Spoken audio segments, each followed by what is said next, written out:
I'm Gabriel Reed, 34, and for 8 years I watched the sun rise and set through the same barred window, knowing I was innocent of the murder that put me on death row. Every appeal failed, every lead went cold, and every night I wondered if tomorrow would bring my execution date. The system had failed me completely, until my court-appointed lawyer discovered something that would shatter everything we thought we knew about my case. Hidden in a dusty evidence box was a confession tape that had been buried for nearly a decade. The voice on that recording wasn't mine. It was someone who had been walking free while I prepared to die for their crime. What happened next would expose a conspiracy that reached far deeper than anyone imagined. If you've ever felt powerless against an unjust system, subscribe for stories of truth finally coming to light. It was March 15th, 2015. And I was doing what I did every Sunday night, watching old movies with my girlfriend Rachel and eating takeout Chinese food. We'd been together for 3 years, and Sunday nights were our tradition. No phones, no distractions, just us and whatever classic film we could find on cable. That night it was Casablanca, and Rachel was falling asleep against my shoulder during the airport scene. I remember thinking how perfect everything felt in that moment. My construction job was going well. We were talking about moving in together officially, and life seemed to be heading in the right direction. At 26, I felt like I was finally getting my act together after some rough years in my early 20s. The knock came at 2:17 a.m. I know the exact time because I glanced at the digital clock on my nightstand when the sound jolted me awake. 3 sharp raps, then silence. Rachel stirred beside me, mumbling something about probably being the upstairs neighbor again. Mrs. Chun sometimes had medical emergencies, and we'd helped her call ambulances before, but when I opened the door, it wasn't Mrs. Chun, it was 4 police officers in tactical gear, their faces stern and unreadable in the harsh hallway light. "Gabriel Reed?" the lead officer asked, his hand resting on his weapon. "Yes, that's me. Is everything okay?" "You're under arrest for the murder of Jennifer Walsh." The name hit me like a physical blow. Jennifer Walsh, I knew that name from the local news. She'd been found dead in her apartment 2 days earlier, a brutal killing that had shocked our small city. But why were they at my door? "There's been a mistake," I said, my voice sounding strange and distant to my own ears. "I don't know anything about that." The officer was already reading me my rights as they pushed past me into the apartment. Rachel was standing in the bedroom doorway, clutching a robe around herself, her face pale with confusion and fear. "Gabriel, what's happening?" she whispered. I couldn't answer because I didn't know. The officers were searching through our things, pulling out drawers, looking under furniture. One of them was taking photos of everything. Another was asking Rachel questions. I couldn't quite hear over the rushing sound in my ears.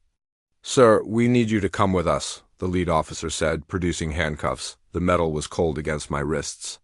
As they led me out of the apartment, I caught a glimpse of the police report one of the officers was carrying. At the top, in bold letters, was the case number, DR20154821. That number would haunt me for the next 8 years. "Rachel," I called out as they guided me toward the elevator, "call my brother. Tell him to get a lawyer." She nodded, tears streaming down her face. "I love you," she called back. Those were the last words I heard from her for months. The elevator doors closed, and with them my old life ended.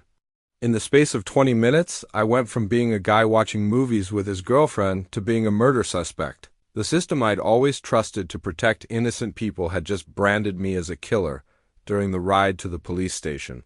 I kept waiting for someone to realize they'd made a mistake. Surely when they sat down and actually talked to me, they'd see that I had nothing to do with Jennifer Walsh's death. I'd never even met the woman. But the officers weren't interested in my protests or my confusion. They'd already made up their minds about who I was and what I'd done. That ride in the back of the police car was the beginning of a nightmare that would consume the next 8 years of my life. The trial began 6 months after my arrest, and by then I'd already learned how powerless an innocent man could be when the system decides you're guilty. My court-appointed attorney, Harold Brennan, was a tired-looking man in his 60s who handled dozens of cases simultaneously. During our first meeting, he spent more time shuffling through papers than looking at me. "The evidence is pretty damning, Gabriel," he said, not bothering to hide his resignation. Your fingerprints were found at the scene, and a witness places you near the victim's apartment building that night. But I was never there, I insisted for the 100th time. Those fingerprints, there has to be an explanation. And what witness? I was home with Rachel all evening, Harold shrugged. Rachel's your girlfriend. Her testimony won't carry much. Wait with a jury. They'll see it as biased. That was the moment I realized my lawyer didn't believe in my innocence. He was already planning a defense strategy based on getting me a lesser sentence, not on proving I didn't commit the crime. But I was young and naive enough to believe that truth would prevail in a courtroom. The prosecution's case seemed airtight on the surface. They had my fingerprints on Jennifer Walsh's apartment door, though I still couldn't understand how they got there. They had a witness named Tommy Morrison who claimed he saw me entering the building around the time of the murder. They had no clear motive, but the prosecutor, District Attorney Patricia Hoffman, painted me as a drifter who targeted Jennifer for robbery and killed her when she fought back. What they didn't have was the murder weapon, any stolen items from Jennifer's apartment, or any real evidence placing me inside her unit. But Harold never pushed these points hard enough. He seemed overwhelmed by the prosecution's presentation and unwilling to mount an aggressive defense. The trial lasted 2 weeks.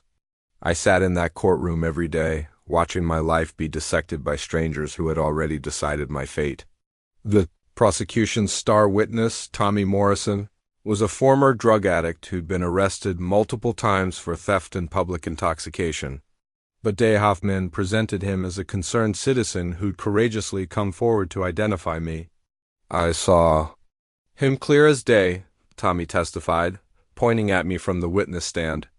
He was nervous, kept looking around like he was up to something. Then he went right into that building where the poor girl lived. When Harold cross-examined him, he barely challenged Tommy's credibility or his history of drug use.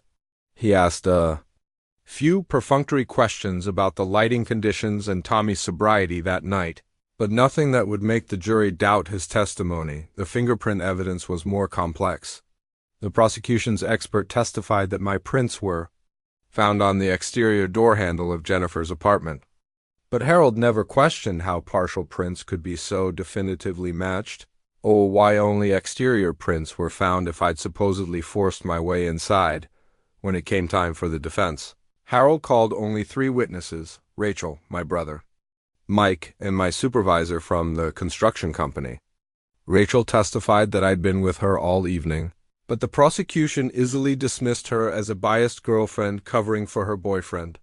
Mike testified about my character, saying I'd never shown violent tendencies, but his testimony felt hollow against the weight of the physical evidence. The most damaging moment came when Harold put me on the stand. I was desperate to tell my story, to make the jury understand that I was innocent. But I was nervous, confused, and angry, emotions that Harold should have prepared me for, but didn't. When Hoffman cross-examined me, she made my confusion look like deception. Mr. Reed, you claim you were home all evening with your girlfriend, yet you can't explain how your fingerprints ended up on the victim's door, she said, her voice sharp with accusation. I don't know how they got there, I said, and I could hear how weak that sounded. I was never at that building. I've never even been to that neighborhood. So you expect this jury to believe that your fingerprints somehow magically appeared on a murder victim's door? I felt trapped. The truth that I had no idea how my prints got there sounded like a lie even to me. Harold should have objected. Should have pointed out that the prosecution hadn't proven when those prints were left or under what circumstances. But he sat silently, letting the prosecution tear me apart. The jury deliberated for less than 4 hours. When they filed back into the courtroom, none of them would look at me. I knew before the foreman stood up what they'd decided. We find the defendant, Gabriel Reed, guilty of murder in the 1st degree. The words hit me like a physical blow. Rachel's sob echoed through the courtroom. My brother Mike sat frozen in his seat, his face pale with shock. But the worst was yet to come. 2 days later, the same jury that had convicted me returned to decide my sentence. Harold made a half-hearted plea for life imprisonment, talking about my youth and my lack of a criminal record. But de Hoffman argued that the brutal nature of the crime demanded the ultimate punishment. Jennifer Walsh was a young teacher who dedicated her life to educating children, she told the jury. She died alone and afraid in her own home. Injustice demands that her killer pay with his life. When the foreman stood to read the sentence, I held my breath. Page 247 of the court transcript would forever mark the moment my life effectively ended. We sentenced Gabriel Reed to death by lethal injection. The gavel came down, and with it, any hope I'd had that innocence would be enough to save me. As the bailiffs led me away in shackles, I caught one last glimpse of Harold Brennan packing up his papers. He looked tired but not surprised. To him, I was just another lost case, another poor defendant who couldn't afford better representation. But I was innocent, and that truth would sustain me through the 8 years of hell that followed. The first thing that hits you about death row isn't the bars or the concrete walls. It's the silence. Not true silence, but the kind of oppressive quiet that comes from men who know they're living on borrowed time. When the guards walked me down that final corridor to cell DRB-17, the only sounds were the echo of our footsteps and the distant of fluorescent lights that never turned off. My new home was a 6-by-9-foot concrete box with a steel toilet, a thin mattress on a metal frame, and a small desk bolted to the wall. The cell assignment form they handed me had my name printed in block letters at the top, along with my new identity. Death row inmate, #47291. That piece of paper would be my permanent address for the next 8 years. You get 1 hour of exercise a day alone, the guard explained, his voice matter of fact. Meals are delivered to your cell. Library books can be requested once a week. No physical contact with visitors. Everything happens through reinforced glass. The rules were simple because the goal was simple. Keep us alive until it was time to kill us. My first neighbor was a man named Carlos, who'd been on death row for 12 years. He spoke to me through the concrete wall that separated our cells, his voice carrying through the ventilation system. First time's always the worst, he said that first night.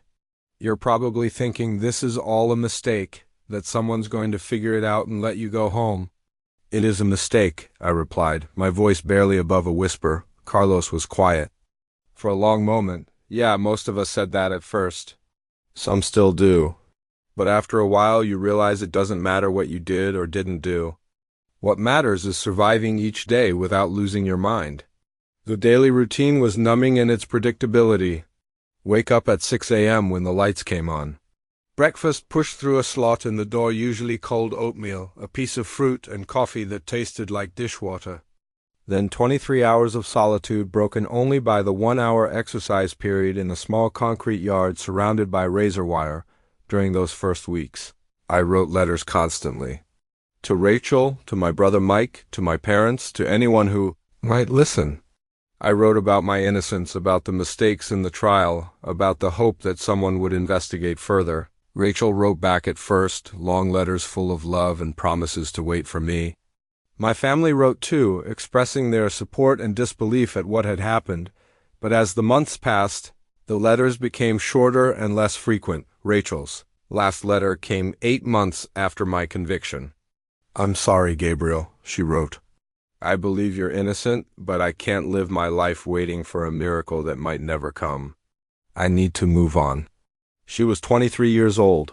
I couldn't blame her for choosing life over the living death of loving someone on death row.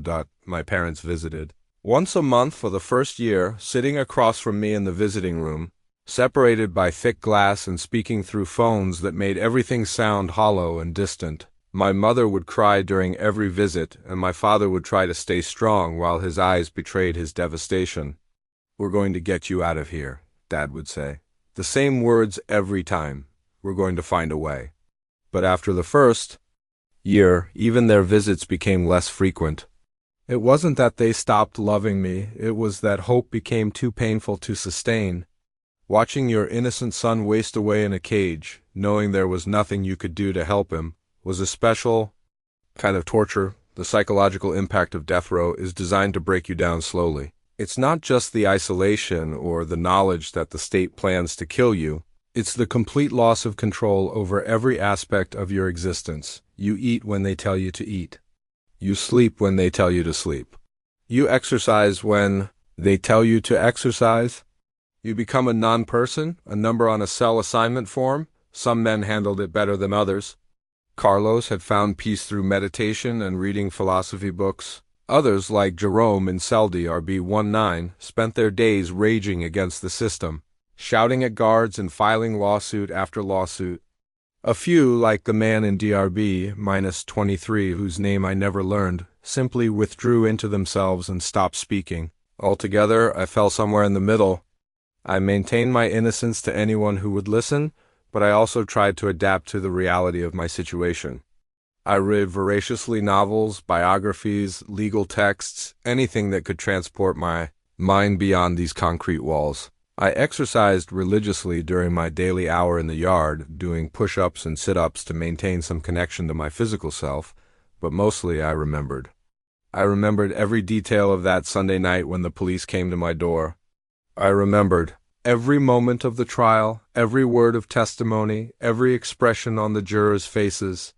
I memorized the details of my case because I knew that someday, somehow, someone would need to know the truth. The hardest part wasn't the physical conditions, or even the isolation. It was watching other men disappear. During my time on death row, I witnessed 7 executions. Men I'd spoken to, shared meals with, and considered friends in the limited way that friendship could exist in that place. They would be taken away in the middle of the night, and their cells would be empty the next morning. Each execution was a reminder that my time was finite, that unless something changed, I would eventually walk down that same corridor and into that same room where the state would inject poison into my veins for a crime. I didn't commit DOT as my first year on death row came to an end. I was a different man than the one who'd watched movies with Rachel on Sunday nights. The system had begun its slow work of breaking me down, of convincing me that I was nothing more than a number waiting to be crossed off a list. But deep inside, in a place they couldn't reach, I held on to one unshakable truth. I was innocent. And somehow, someday, that truth would set me free. The appeals process began almost immediately after my sentencing, but it felt like trying to climb out of a deep well with a rope that kept breaking. Harold Brennan, the same attorney who'd failed me during the trial, was assigned to handle my direct appeal. His track record with death penalty appeals was about as successful as his trial work had been. "We're challenging the conviction on several grounds," Harold explained during one of his rare visits to death row. "Ineffective assistance of counsel, prosecutorial misconduct, and insufficient evidence." The irony of him claiming ineffective assistance of counsel while being ineffective himself wasn't lost on me. The first appeal took 18 months to prepare and file. 18 months of sitting in that concrete box, waiting for Harold to submit paperwork that would supposedly prove my innocence. When the state Supreme Court finally issued their decision, it was a form letter rejection that barely acknowledged the substance of our arguments. "They upheld your conviction," Harold told me over the phone, his voice carrying the weight of routine disappointment. "But don't worry, we have other options. Federal habeas corpus, clemency petitions, DNA testing motions." Each rejection felt like a door slamming shut. The second appeal focused on the fingerprint evidence, arguing that the partial prints found on Jennifer Walsh's door were insufficient for a positive identification. Harold hired a fingerprint expert who testified that the prints were too degraded to make a definitive match.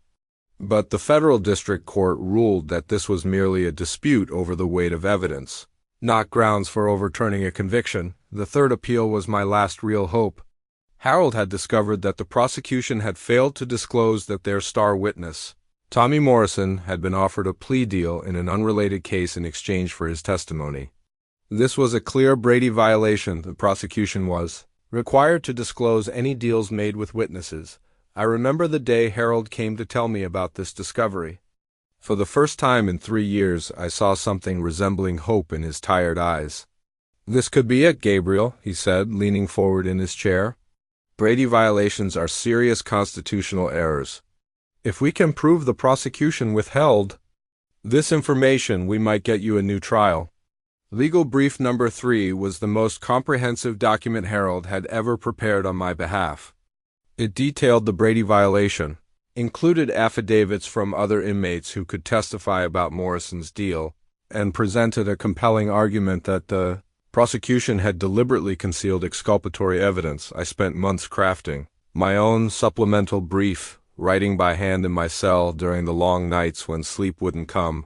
I documented every inconsistency in the prosecution's case, every question that should have been asked but wasn't, every piece of evidence that should have been investigated but was ignored. The hearing was scheduled for October 15, 2019, 4.5 years after my conviction. I was transported to the federal courthouse in shackles, the first time I'd been outside the prison walls since my arrival. The world looked different, brighter, more colorful, more alive than I remembered. People walked freely on the sidewalks, talking on phones, carrying coffee, living their lives without the constant weight of impending death. In the courtroom, I sat next to Harold at the defense table, wearing the same orange jumpsuit that marked me as a condemned man. The prosecutor, an assistant district attorney named James Crawford, argued that even if Morrison had been offered a deal, it wouldn't have changed the outcome of the trial. The defendant's fingerprints were found at the scene, Crawford argued. That physical evidence alone is sufficient to sustain the conviction, regardless of any witness testimony. Harold countered that the prosecution's case had been built on Morrison's identification of me, and that without his testimony, the fingerprint evidence was insufficient to prove guilt beyond a reasonable doubt. The judge, a stern woman named Patricia Haynes, listened to both sides with an expression I couldn't read. When she finally spoke, her words would haunt me for years. While the court is troubled by the prosecution's failure to disclose the witness's plea agreement, the totality of the evidence presented at trial was sufficient to support the conviction. The Brady violation, while serious, was not material to the outcome of the case. Appeal denied. Harold's face fell as the judge spoke. I felt something inside me break, not just hope, but the fundamental belief that the system would eventually correct its mistakes. The judge was essentially saying that, yes, the prosecution had violated my constitutional rights, but it didn't matter because they probably would have convicted me anyway. As the guards led me back to the transport van, I caught sight of Jennifer, Walsh's family, in the courtroom gallery. Her mother was crying, but they looked like tears of relief rather than grief. To them, I was the monster who had killed their daughter, and justice had been served once again. The ride back to death row was the longest 2 hours of my life. I stared out the window at the passing landscape farms, small towns, ordinary people living ordinary lives, and realized that I might never be part of that world again. The appeals process had been my lifeline, my connection to the possibility of freedom. Now that lifeline had snapped. Back in my cell, I sat on my thin mattress and held legal brief number 3 in my hands. 47 pages of carefully researched legal arguments, months of work, and Harold's best effort to save my life. It was now just paper.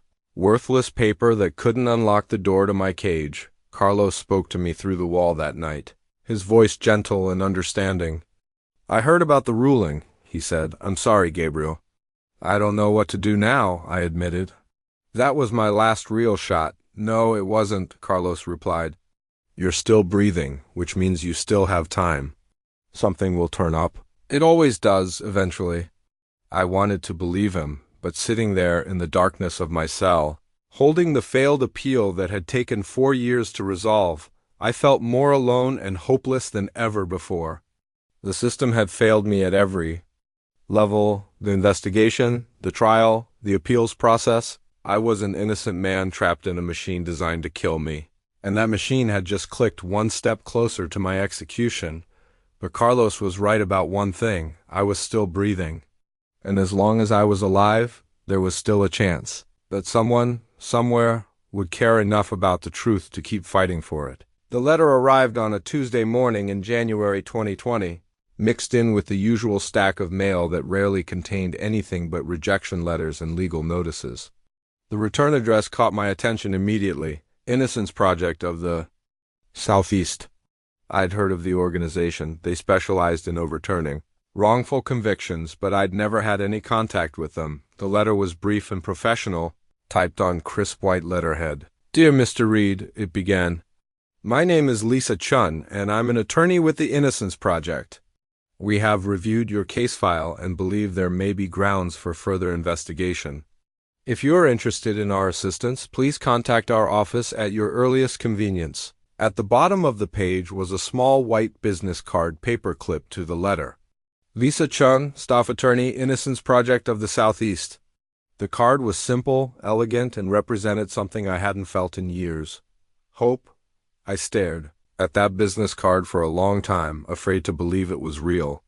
After 5 years of failed appeals and broken promises, I'd built walls around my expectations. But something about the directness of the letter, the lack of false promises or inflated rhetoric, made me think this might be different. It took me 3 days to work up the courage to call.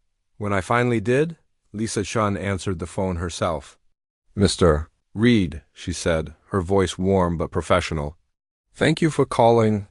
I've been reviewing your case and I have some questions." "I've answered questions for 5 years," I replied, unable to keep the weariness out of my voice. "I'm not sure I have any answers left." "I understand your skepticism," Lisa said. "You've been failed by the system repeatedly. But I want you to know that I don't take cases unless I believe there's a real chance of success." "And your case has?" "Several red flags that suggest a serious miscarriage of justice." Over the next hour, Lisa asked me questions no one had asked before. Not about my guilt or innocence. She seemed to accept my innocence as a given, but about the details of the investigation, the evidence collection, the timeline of events. She asked about Tommy Morrison, the witness who'd identified me, and whether I'd ever had any contact with him before the trial. I'd never seen him before in my life, I told her. But my original lawyer barely challenged his testimony. "That's one of the things that concerns me," Lisa said. "Morrison had a significant criminal history that was never properly explored. He also had pending charges that were mysteriously dropped after your trial." The conversation lasted 2 hours.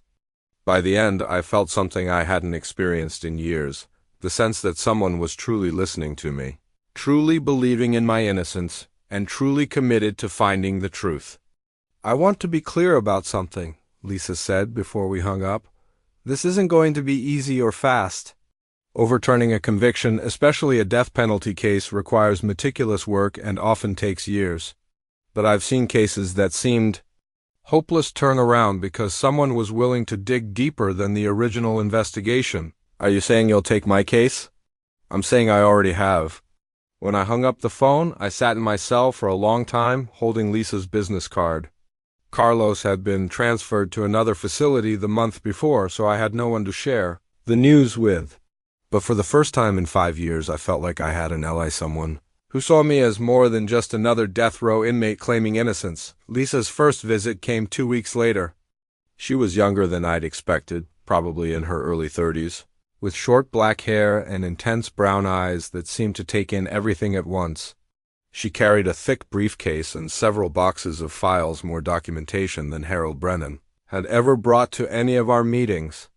"I've been working on wrongful conviction cases for 8 years, she told me as we sat across from each other in the visiting room. "I've overturned 14 convictions, and I can tell you that your case has more red flags than most of them combined." She opened her briefcase and pulled out a legal pad covered with notes. "The fingerprint evidence is problematic. Partial prints on an exterior door handle could have been left at any time, under any circumstances. The prosecution never established when those prints were deposited or what you might have been doing at that location." "But I was never at that location," I insisted. "I believe you," Lisa said simply. "But even if you had been, that doesn't prove you committed murder. The absence of your prints inside the apartment is actually exculpatory evidence that was never properly presented." For the next 3 hours, Lisa walked me through every aspect of my case with a level of attention and analysis I'd never seen before. She'd already interviewed my family, spoken with my former employer, and begun investigating Tommy Morrison's background. She'd also requested access to the original evidence files, something Harold had never bothered to do. "There's something else," Lisa said toward the end of our meeting. "I've been in contact with Jennifer Walsh's family. They're good people who want justice for their daughter, but they also want to make sure that justice is accurate. If we can prove you're innocent, they'll support our efforts to find the real killer." That news hit me harder than I'd expected. For 5 years, I'd seen Jennifer's family as my enemies, the people who wanted to see me die for their daughters. Murder, learning that they were open to the truth, that they cared more about real justice than vengeance, gave me a sense of redemption I hadn't known I needed. "What happens now?" I asked. "Now I do what should have been done from the beginning," Lisa said, packing up her files. "I investigate this case properly. I follow every lead, examine every piece of evidence, and ask every question that should have been asked 5 years ago." As she stood to leave, Lisa paused and looked me directly in the eyes. "Gabriel, I want you to know that I don't make promises I can't keep. I can't promise that I'll get you out of here. The system is stacked against us in ways you can't imagine. But I can promise that I'll fight for you with everything I have, and I won't stop until we know the truth." After she left, I sat in the visiting room for a few extra minutes, trying to process what had just happened. For the first time in 5 years, I had a lawyer who believed in me, who saw the flaws in my case, and who was willing to do the hard work of seeking justice rather than just going through the motions. The business card was still in my pocket, slightly worn from handling. "Lisa Chung, Staff Attorney, Innocence Project of the Southeast." Those words represented more than just legal representation. They represented hope, the possibility of redemption, and the chance that an innocent man might finally get the justice he deserved. That night, I slept better than I had in years. Lisa's investigation began 3 weeks after our first meeting. She'd obtained court access to the original evidence files, and her first day in the evidence room revealed shocking negligence. "Gabriel, this case is beyond anything I've encountered," she said. "The evidence storage is a disaster, and the chain of custody documentation has more holes than Swiss cheese." The evidence box labeled #2015-DR4821 contained crime scene photos, fingerprint cards, witness statements, and physical evidence. Lisa spent 3 days cataloging every item, creating a comprehensive digital record. "The first thing I noticed was what wasn't there," Lisa explained. "They never processed your car for DNA, never searched your apartment for the murder weapon, never tested your clothes for blood. They arrested you based on a partial fingerprint and stopped investigating." The evidence organization was haphazard items thrown together without proper labeling. Some bags had torn, allowing contents to mix. The fingerprint cards were scattered, loosely, damaged, and contaminated. "The partial print they matched to you is so degraded that any competent defense attorney should have excluded it," Lisa said. The crime scene had been poorly secured. Multiple people entered Jennifer's apartment before investigators arrived, contaminating evidence. Crime scene photos showed 6 different footprints in the victim's blood, but only one was properly documented. Tommy Morrison's story had changed dramatically between his initial interview and trial testimony, from seeing someone who might have been me to claiming absolute certainty. These inconsistencies were never explored. Morrison had been arrested twice after. Jennifer's murder charges mysteriously dropped after he agreed to testify. There was no documentation of any plea agreement. My fingerprints were supposedly found on Jennifer's door, but weren't collected until 3 days after the murder, I noted. Exactly. Multiple people accessed the building during those 3 days.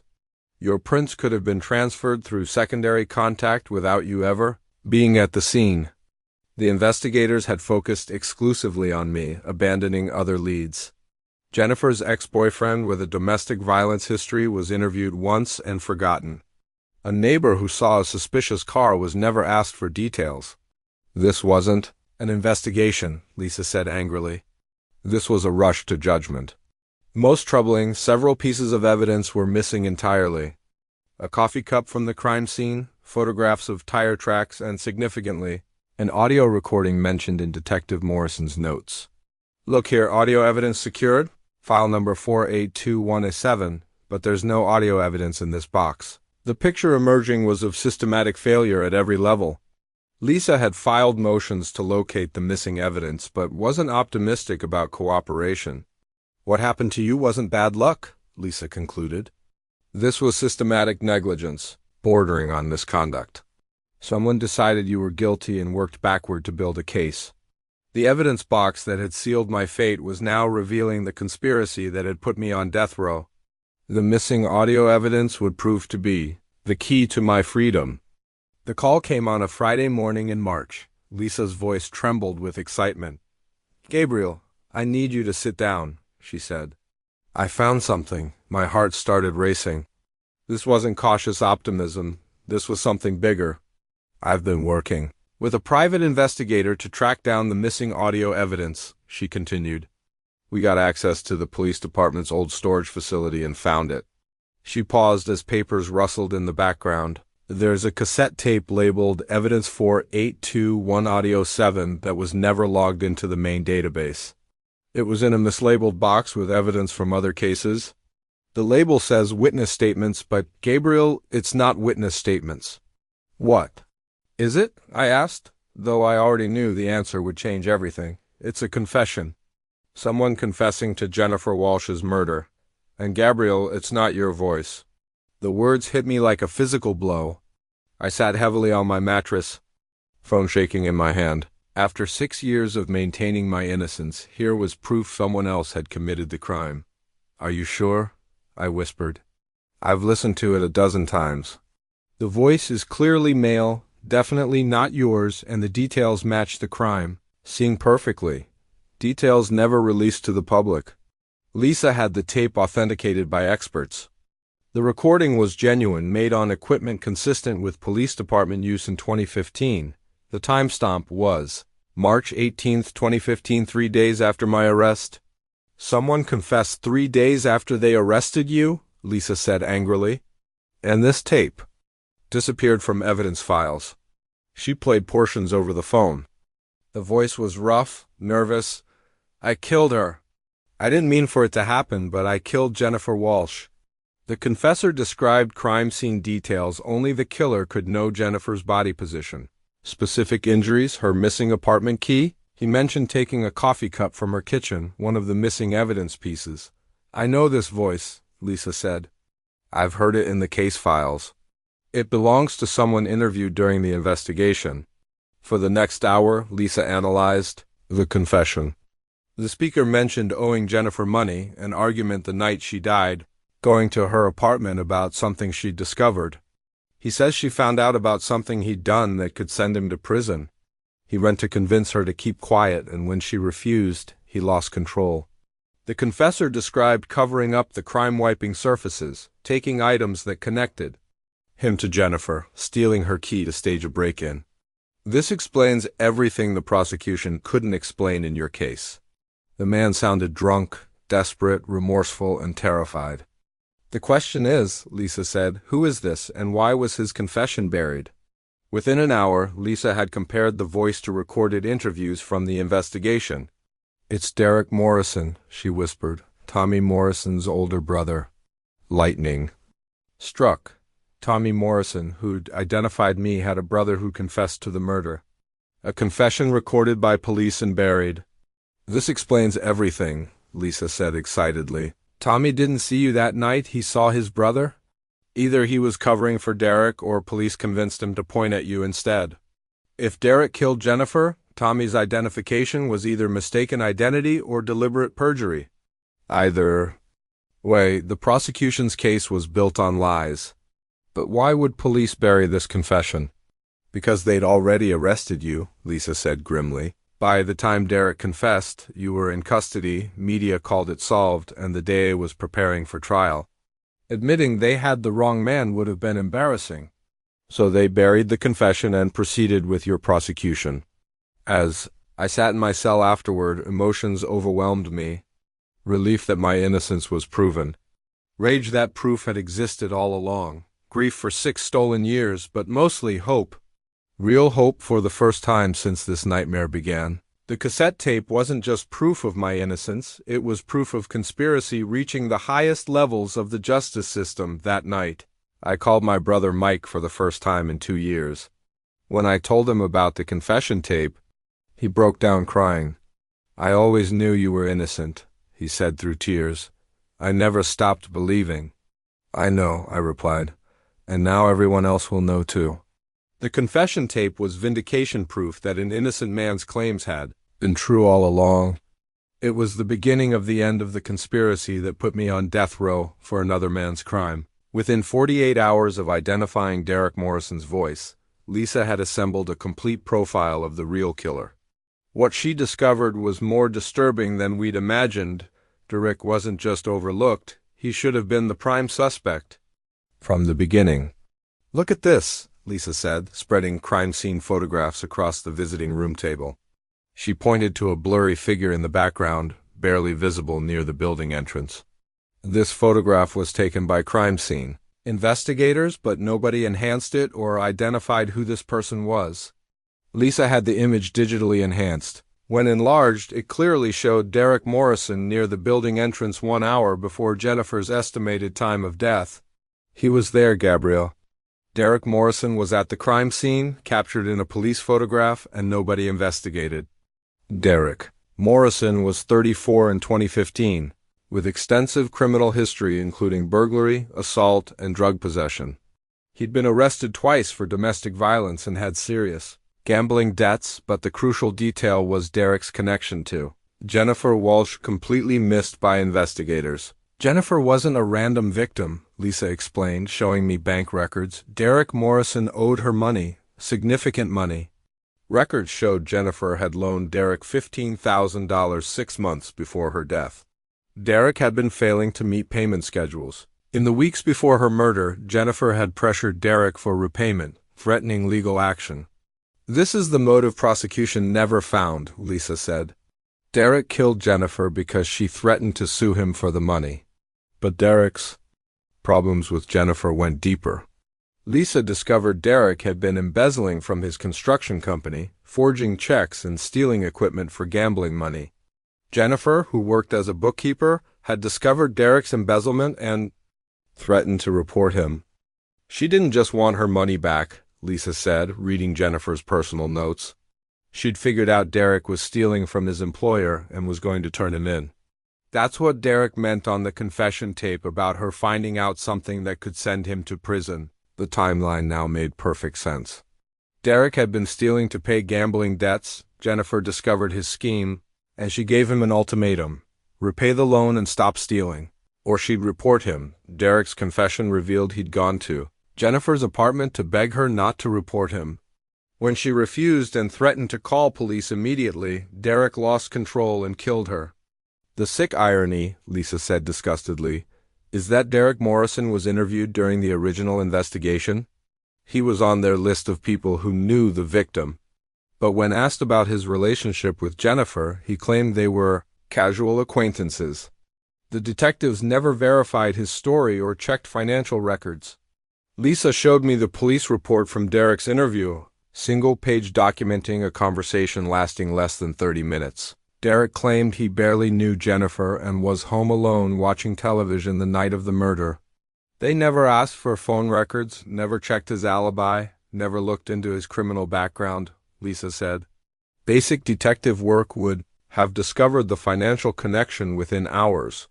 The most disturbing revelation came when Lisa discovered why Derek's confession had been buried. Detective Ray Morrison, the lead investigator on my case, was Derek Morrison's uncle.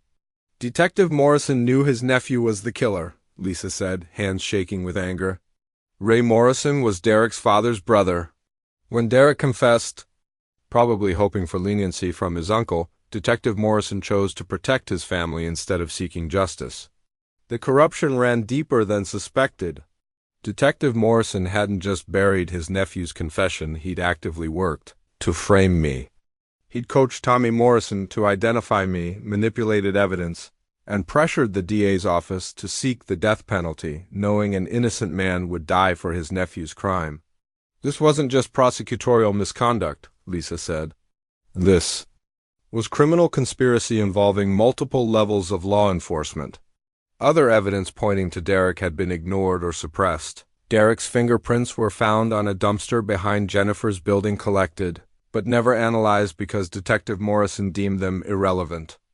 Derek's cell phone records, which would have placed him at Jennifer's apartment during The murder were never obtained despite junior detectives requesting them. Every piece of evidence pointing to Derek Morrison was ignored, suppressed, or destroyed, Lisa said.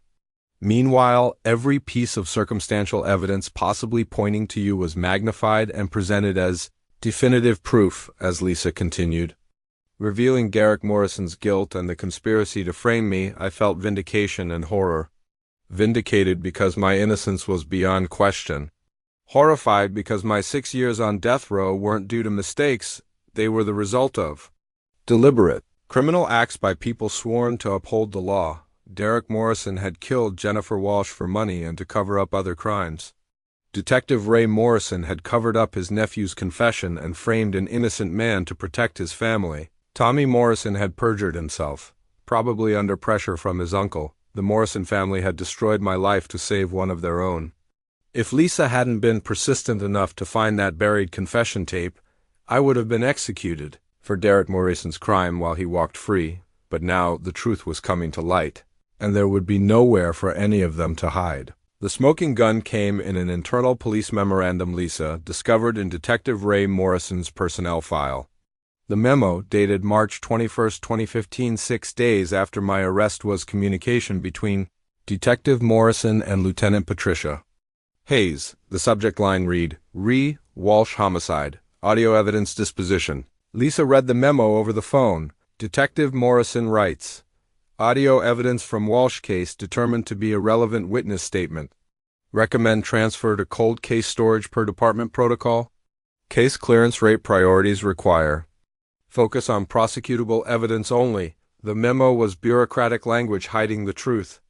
Detective Morrison had deliberately mischaracterized his nephew's confession as an irrelevant witness statement and removed it from active case files. Lieutenant Hayes had signed off without listening to the tape. This is direct evidence of obstruction of justice, Lisa explained. Detective Morrison knowingly suppressed evidence that would have exonerated you and implicated the real killer. But the memo was just the beginning. Lisa uncovered communications revealing the full conspiracy scope. Phone records showed Detective Morrison called Derek 17 times in the week following the murder. He'd also had multiple conversations with Tommy Morrison, coaching him on testimony and helping refine his identification of me. The district attorney's office had been complicit, possibly unknowingly. Patricia Hoffman had received Detective Morrison's case file and based her prosecution on his reports without independent verification. But Detective Morrison had provided misleading witness summaries and failed to disclose Derek's confession entirely. Hoffman may not have known about the confession tape, Lisa said, but she should have questioned why the case was thin on physical evidence and the investigation seemed rushed. Lisa found evidence Detective Morrison had pressured other witnesses. Maria Santos, a neighbor who initially hadn't seen anything unusual, later changed her statement to say she'd seen a man matching the defendant's description. But Detective Morrison had interviewed Maria 3 times, showing her my photograph and suggesting her memory might be clearer. It's textbook witness manipulation, Lisa explained. Detective Morrison planted the suggestion you were the killer, and repeatedly interviewed witnesses until they gave supporting statements.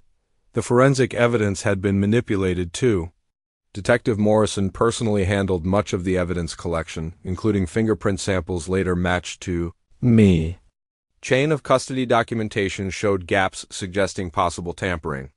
Your fingerprints supposedly found on Jennifer's door were processed by Detective Morrison himself, Lisa said.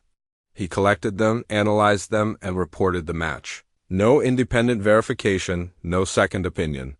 He could have planted those prints or fabricated the match entirely. Lisa hired an independent forensic expert to review the fingerprint evidence. The expert's report was damning. The partial prints attributed to me were too poor quality for positive identification. Ridge characteristics were unclear, the sample degraded, and comparison points insufficient for reliable matching. Any competent forensic lab would have concluded these prints were unsuitable for comparison, the expert wrote. Detective Morrison's positive match suggests either gross incompetence or deliberate falsification. The cover-up involves suppressing evidence pointing to Derek Morrison. Derek's car had been spotted in Jennifer's neighborhood the murder night by a security camera at a nearby convenience store. The store manager provided footage to police, but Detective Morrison reported the video was too dark to be useful. Lisa obtained the original footage from the store's backup system.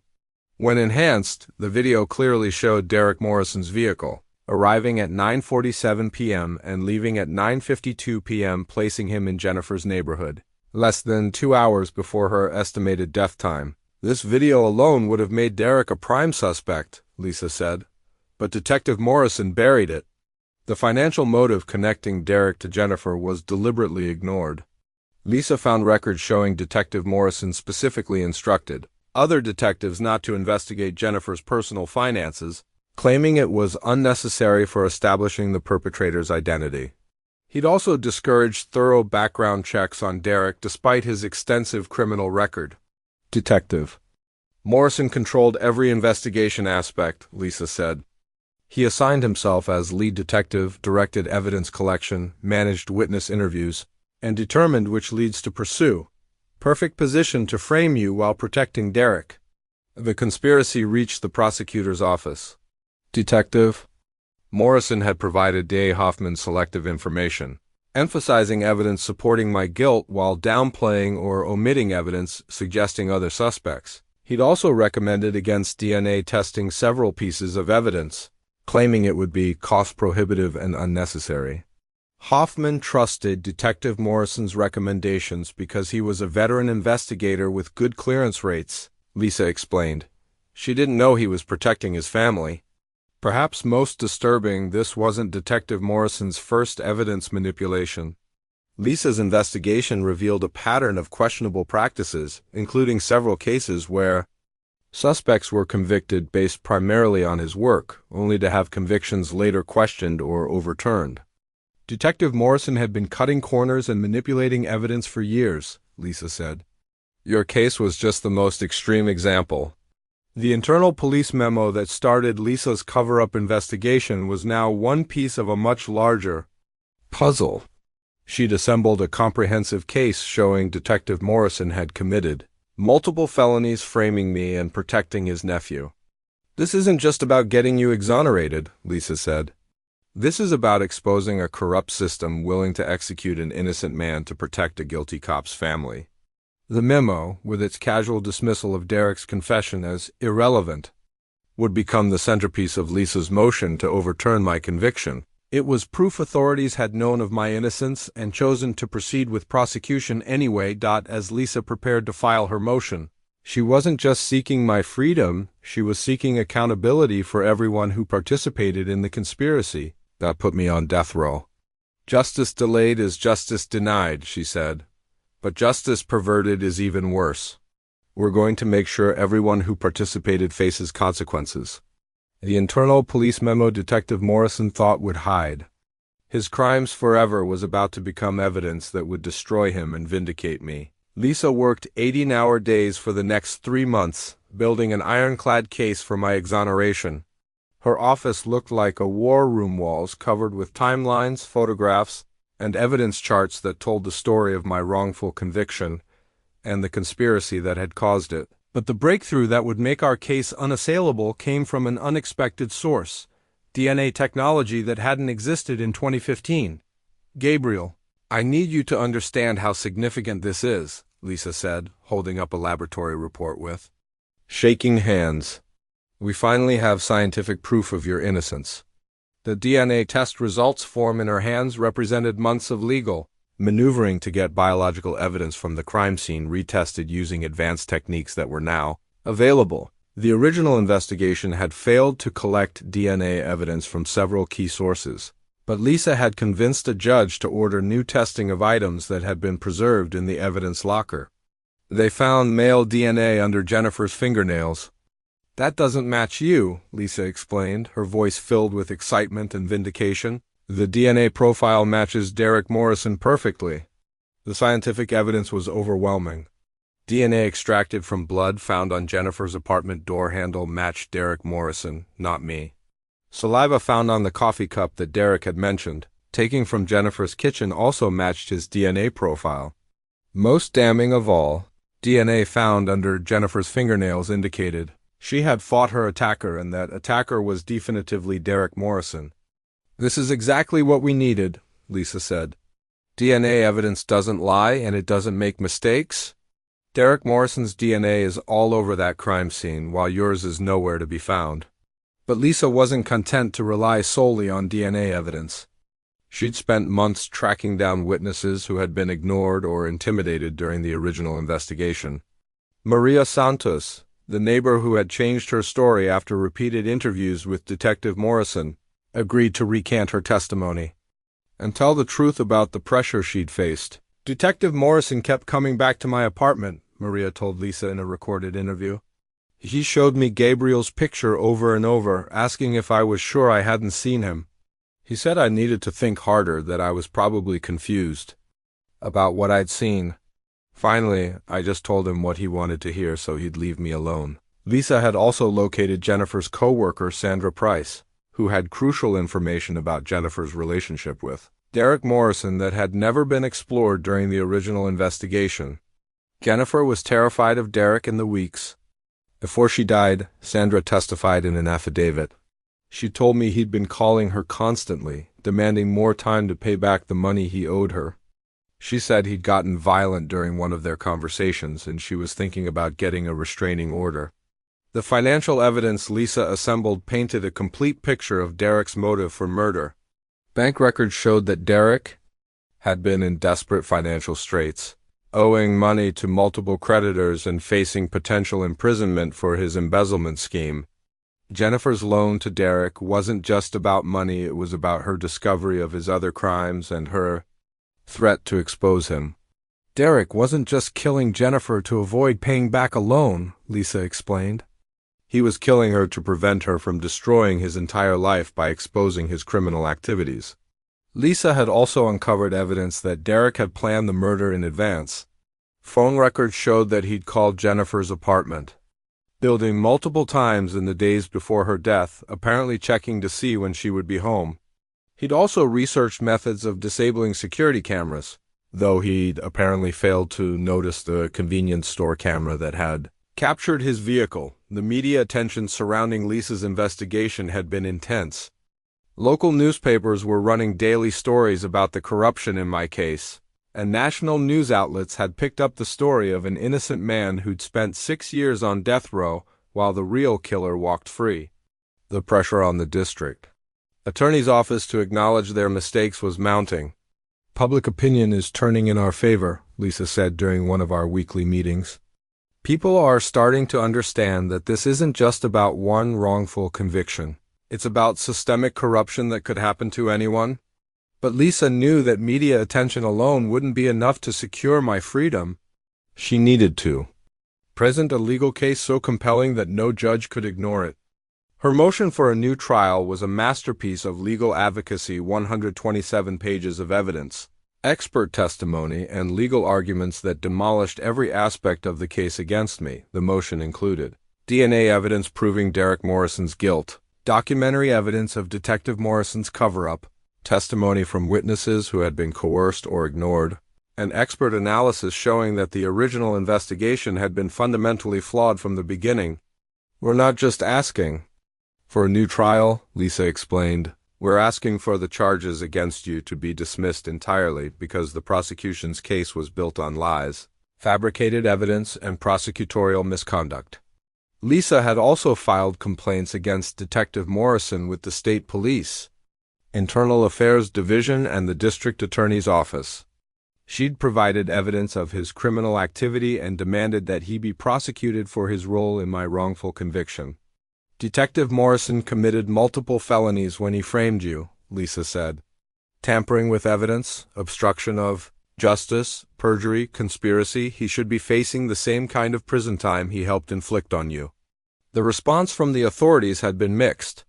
The current district attorney, who had replaced Patricia Hoffman, seemed genuinely horrified by the evidence Lisa had presented and had ordered an internal review of my case. But the police department had been more defensive, initially claiming that Detective Morrison's actions were within the bounds of normal investigative procedure. They're trying to protect themselves, Lisa said. But the evidence is too strong. They can't deny what Detective Morrison did, so they're going to have to throw him under the bus to protect the department. As we prepared for the hearing that would determine my fate, I felt a complex mixture of hope and anxiety. Hope because the evidence of my innocence was overwhelming. Anxiety because I'd been disappointed by the justice system so many times before. Gabriel, I want you to understand something Lisa said during our final preparation meeting. What we've built here isn't just a case for your innocence. It's a case that exposes one of the worst examples of police corruption and prosecutorial misconduct in this state's history. They can't ignore this, and they can't cover it up. The DNA test results were more than scientific evidence.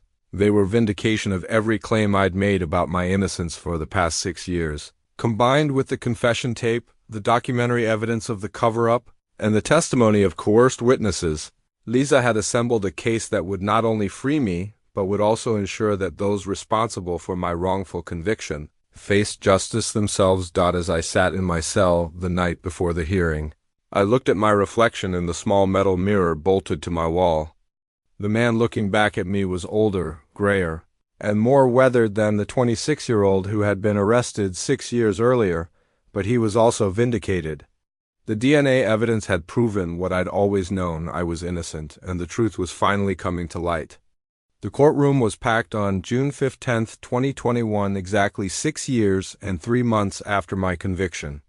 I hadn't been in a courtroom since sentencing, and sitting at a defense table in civilian clothes felt surreal. The court calendar entry would forever mark my journey back to freedom. People v. Reed motion for new trial based on newly discovered evidence. Judge Margaret Sullivan presided, known for careful attention to detail and willingness to correct injustices. She'd reviewed Lisa's 127-page motion in advance, and her opening remarks suggested she understood the gravity of our allegations. This court has received extensive documentation regarding potential misconduct, Judge Sullivan said. We will examine all evidence and determine whether the defendant's conviction was obtained through means violating constitutional due process. Lisa began with DNA evidence that definitively excluded me while implicating Derek Morrison. Your Honor, Lisa said, approaching the evidence table, the DNA profile from biological evidence at the crime scene belongs to Derek Morrison, not Gabriel Reed. This is definitive scientific proof that Mr. Reed did not commit this crime. She played the confession tape for the court, Derek Morrison's voice filling the courtroom as he described killing Jennifer Walsh in detail, matching crime scene evidence. The gallery gasped and murmured as people heard the real killer confessing. This confession was recorded 3 days after Mr. Reed's arrest, Lisa continued. It was deliberately mislabeled and buried to prevent the defense from discovering it. This represents clear Brady violation and prosecutorial misconduct of the highest order. The most dramatic moment came when Lisa presented the internal police memo documenting Detective Morrison's decision to suppress his nephew's confession. Detective Ray Morrison knew his nephew had confessed, Lisa said, holding up the memo. But instead of arresting the real killer, he chose to frame an innocent man to protect his family. This document proves law enforcement officials knowingly prosecuted a man they knew to be innocent. The prosecution's response was weak. Assistant James Crawford attempted to downplay the new evidence's significance. While concerning evidence has been presented, Crawford argued, Mr. Reed was convicted by a jury based on fingerprint evidence and eyewitness testimony. The confession tape, while troubling, was never properly authenticated, and we question its admissibility. Lisa's rebuttal was devastating. She presented authentication records proving the tape's legitimacy. Expert testimony showing fingerprint evidence was insufficient, and depositions from witnesses admitting they'd been coerced. Mr. Crawford speaks of fingerprint evidence and eyewitness testimony, Lisa said, voice rising with indignation. But he fails to acknowledge the fingerprint evidence was manipulated by a corrupt detective, and the eyewitness testimony was perjured testimony obtained through coercion. The hearing lasted 3 days. Lisa called 12 witnesses, presenting over 200 pieces of evidence documenting the conspiracy leading to my wrongful conviction. On the second day, Lisa made the bold decision to call Derek Morrison as a witness. Derek had been arrested after DNA evidence linked him to Jennifer's murder, and Lisa convinced him to testify in exchange for a plea deal recommendation. Derek's testimony devastated the prosecution. He confirmed every detail of his recorded confession, described how Detective Morrison helped him avoid arrest, and admitted Tommy had committed perjury when identifying me. Detective Morrison told me if I kept quiet, he'd make sure the investigation focused somewhere else, Derek testified quietly. He said he'd take care of everything. And did Detective Morrison handle it as promised? Lisa asked. Yes, he framed Gabriel Reed for the murder I committed. The courtroom erupted. Judge Sullivan called for order as family members, reporters, and spectators reacted to hearing the real killer confess and implicate the detective who covered up his crime. The prosecution's case collapsed on the third day. Crawford argued that even if Derek Morrison killed Jennifer Walsh, there was still enough evidence to sustain my conviction.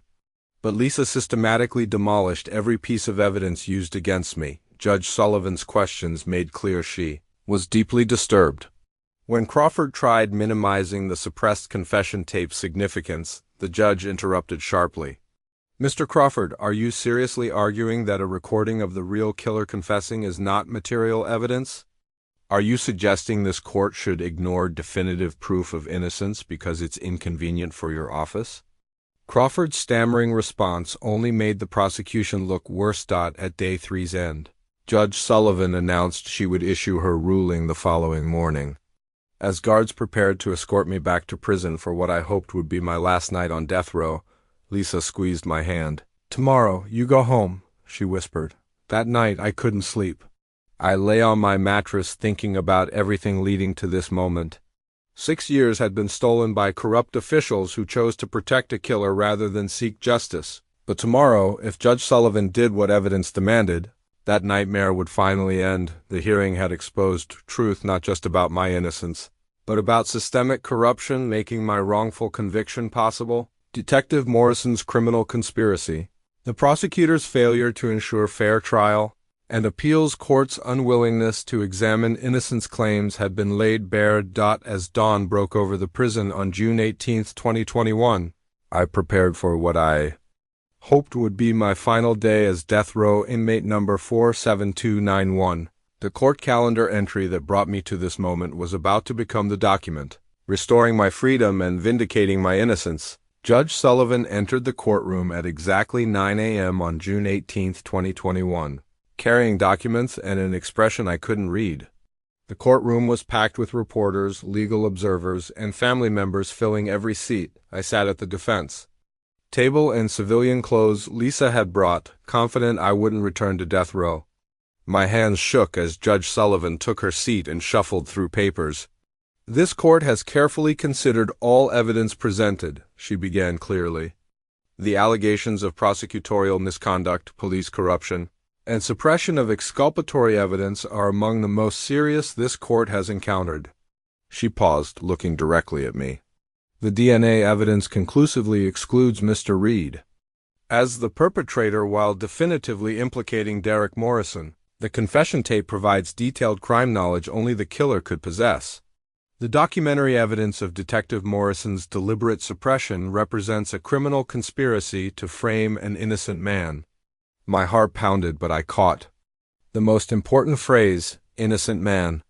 Judge Sullivan methodically documented each piece of evidence proving my innocence and the conspiracy leading to my conviction.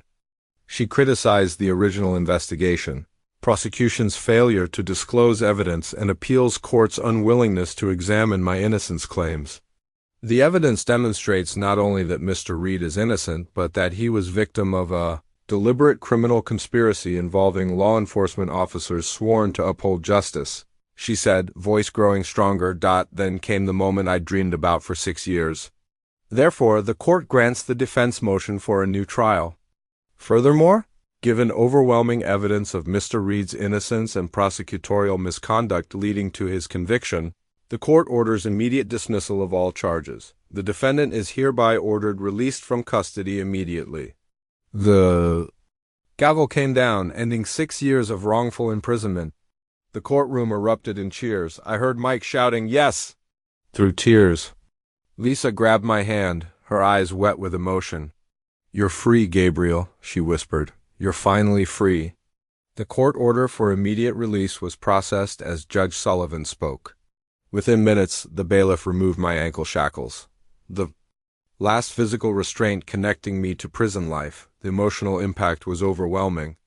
After 6 years of being called a killer, treated as the worst criminal, condemned to die for a crime I didn't commit, I was suddenly free. The judge had declared my innocence and acknowledged the injustice done to me. Walking out of that courtroom was like stepping into a different world.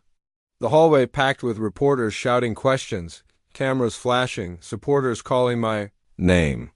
Lisa guided me through the chaos, protecting me while I processed what was happening. The first breath outside the courthouse was unlike anything I'd experienced in over 6 years. Real air, free air, carrying summer scent car exhaust, hot asphalt, cigarette smoke, flowers from courthouse landscaping. Everything looked impossibly bright and colorful. The sky seemed bluer than I remembered. Cars gleamed like jewels. People moved with casual freedom I'd forgotten existed. Mike waited on the courthouse steps, and when he saw me, he broke down completely. We held each other and cried 6 years of pain, frustration, and fear pouring out. He looked older, grayer, worn down by watching his innocent brother waste away. "I knew this day would come," he said through tears. "I never stopped believing in you." My parents were there too, looking frail and aged by our ordeal. My mother couldn't speak. She just held my face and cried. My father, always the strong one, was shaking with emotion. "They can't give you back those 6 years," he said, voice cracking, "but at least the world knows you're innocent now." Lisa stood beside us, fielding reporter questions while we had our reunion. She'd scheduled a press conference for later, but was protecting our family's private moment. The ride to Mike's house was surreal.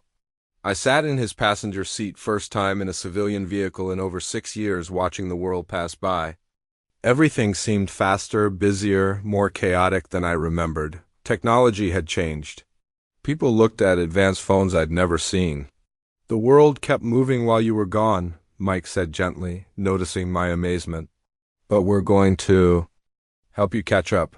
At Mike's house, I stood in his backyard and felt grass under my feet for the first time in 6 years. I looked up at sky without seeing razor wire or concrete walls. I could walk in any direction without asking permission. The most overwhelming sensation was silence, not prison's oppressive silence, but freedom's peaceful quiet. No clanging doors, no shouting guards, no constant inmate noise. Just birds, distant traffic, and wind in trees. Lisa called that evening to check on me and discuss next steps in seeking accountability. "Gabriel, enjoy your freedom," she said, "but this fight isn't over. We're going to make sure everyone who participated in framing you faces consequences." As I lay in a real bed that night, first real bed since 2015, I thought about the court order giving me my life back. Judge Sullivan's words echoed, "Mr. Reed is innocent and immediate release from custody." Those words represented more than legal vindication. They represented truth's triumph over lies, justice over corruption, an innocent man's persistence over a system designed to destroy him. I was free, but freedom was just the beginning. Now came the harder task of rebuilding a stolen life and seeking justice for those who tried to destroy it. He looked older, grayer, worn down by the years of watching his innocent brother waste away on death row. "I knew this day would come," he said through his tears. "I never stopped believing in you." My parents were there too, looking frail and aged by the ordeal we'd all endured. My mother couldn't speak. She just held my face in her hands and cried. My father, who had always been the strong one in our family, was shaking with emotion. "They can't give you back those 6 years," he said, his voice cracking, "but at least the world knows you're innocent now." Lisa stood beside us, fielding questions from reporters while we had our reunion. She'd already scheduled a press conference for later that afternoon, but for now, she was protecting our family's private moment. The ride to Mike's house was surreal. I sat in the passenger seat of his car, the first time I'd been in a civilian vehicle in over 6 years, and watched the world pass by through the window. Everything seemed faster, busier, more chaotic than I remembered. The technology had changed too. People were looking at phones that seemed more advanced than anything I'd seen before my arrest. "The world kept moving while you were gone, Mike," said gently, noticing my amazement at the changes around us. "But we're going to help you catch up." At Mike's house, I stood in his backyard and felt grass under my feet for the first time in 6 years. I looked up at the sky without seeing razor wire or concrete walls. I could walk in any direction I chose without asking permission or being escorted by guards, but the most overwhelming sensation was silence, not the oppressive silence of prison, but the peaceful quiet of freedom. No clanging metal doors, no shouting guards, no constant background noise of other inmates. Just the sound of birds, distant traffic, and the wind in the trees. Lisa called that evening to check on me and to discuss the next steps in seeking accountability for what had been done to me. "Gabriel, I want you to enjoy your freedom," she said. "But I also want you to know that this fight isn't over. We're going to make sure everyone who participated in framing you faces consequences for their actions." As I lay in a real bed that night, the first real bed I'd slept in since 2015, I thought about the court order that had given me my life back. Judge Sullivan's words kept echoing in my mind. "Mr. Reed is innocent, an immediate release from custody." Those words represented more than just legal vindication. They represented the triumph of truth over lies, of justice over corruption, of an innocent man's persistence over a system designed to destroy him. I was free, but freedom was just the beginning. Now came the harder task of rebuilding a life that had been stolen from me and seeking justice for the people who had tried to destroy it. The expired driver's license I pulled from my wallet 3 days after release was a stark reminder of the stolen life. The photo showed a 26-year-old with bright eyes and confident smile, someone who believed the world was fair and truth always prevailed. The expiration date was March 2017, 2 years into my incarceration. "We'll get you a new one," Mike said gently. "It's just paperwork." But it wasn't just paperwork to me. That expired license represented everything I'd lost: my identity as a free person, my place in the world, my connection to a life that had continued without me. The technology gap overwhelmed me first. The smartphone Mike handed me was thinner and more powerful than any computer I'd used before arrest. People lived their entire lives through these devices, ordering food, calling cars, staying connected, even dating. "Everyone texts now," Mike's teenage daughter Emma explained patiently. "Phone calls are for emergencies or old people." I was only 32, but felt ancient navigating this digital world. Social media was everywhere, people documenting lives in real time, sharing thoughts with strangers, living in constant connection. That felt alien after 6 years of isolation. Economic changes were staggering. Everything cost dramatically more. A meal that cost $8 in 2015 now costs $15. The job market had been transformed by something called the gig economy, Mike tried explaining. You can make money driving people around with your car, or delivering food, or renting out rooms, he said. "Everything's different now, Gabriel?" But the hardest adjustment was psychological. Prison had conditioned me to live within rigid structures, eating at set times, moving only when permitted, existing within 6 by 9 feet. Freedom felt overwhelming and disorienting. Simple decisions felt monumental. What to eat for breakfast, what clothes to wear, where to go and when. These freedoms most people took for granted required mental energy I didn't know how to budget. Some nights I missed prison routine simplicity, then felt guilty for that thought. The relationships were most complicated. Rachel had moved unmarried, with 2 children, living 3 states away. I bore her no resentment. She'd been 23 when I was arrested, too young to waste her life waiting for a miracle. But seeing her wedding photos on social media felt like viewing an alternate life. Most old friends had drifted away during incarceration. Some tried maintaining contact initially, but it's difficult sustaining friendship with someone on death row. Eventually people moved on. Returning to find myself essentially friendless was isolating. My family had aged beyond simple time passage. My parents looked older than their years, worn down by stress. My mother developed anxiety requiring medication. My father suffered a stress-related heart attack 3 years into my incarceration. "We never stopped fighting for you," my mother said during emotional conversations. But it was hard, Gabriel. So hard keeping hope alive when everyone treated us like a killer's family. Mike had postponed his own life in many ways. He turned down job opportunities requiring relocation to stay close to the prison. His marriage struggled under stress, though they worked through it. His daughter, Emma, grew up knowing her uncle was on death row for a crime he didn't commit. The financial impact on my family was enormous. They'd spent tens of thousands on legal fees, money saved for retirement or Emma's college. They'd driven hundreds of miles for visits, paid for expensive phone calls, supported me financially. The wrongful conviction impoverished them emotionally, and economically. Sleep was difficult those first weeks. I'd wake disoriented and panicked, expecting concrete walls and prison sounds. Mike's suburban neighborhood silence was harder to handle than death row's constant noise. In prison, noise meant life. Silence meant something was wrong. I suffered from institutionalization, psychological dependence on prison structure, and routine. After 6 years of having every decision made for me, free choice responsibility was exhausting. I created artificial routines just to feel grounded. The trauma was physical too. 6 years of prison food and limited exercise took a toll. I'd lost muscle mass, developed digestive issues, had untreated dental problems. At 32, I felt like I was inhabiting a much older man's body. Media attention was blessing and curse. My exoneration story made national news, raising awareness about wrongful convictions. But strangers recognized me everywhere, wanting to discuss my case. Privacy, denied in prison, remained elusive in freedom. Employment would be challenging. 6 years on death row leaves a significant resume gap. While legally exonerated, some employers would still see former death row inmate and make assumptions.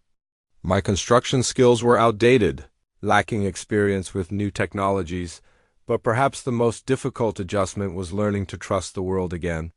The justice system had betrayed me fundamentally. It had tried to execute me for a crime I didn't commit. How do you trust institutions again after they've demonstrated willingness to sacrifice innocent lives?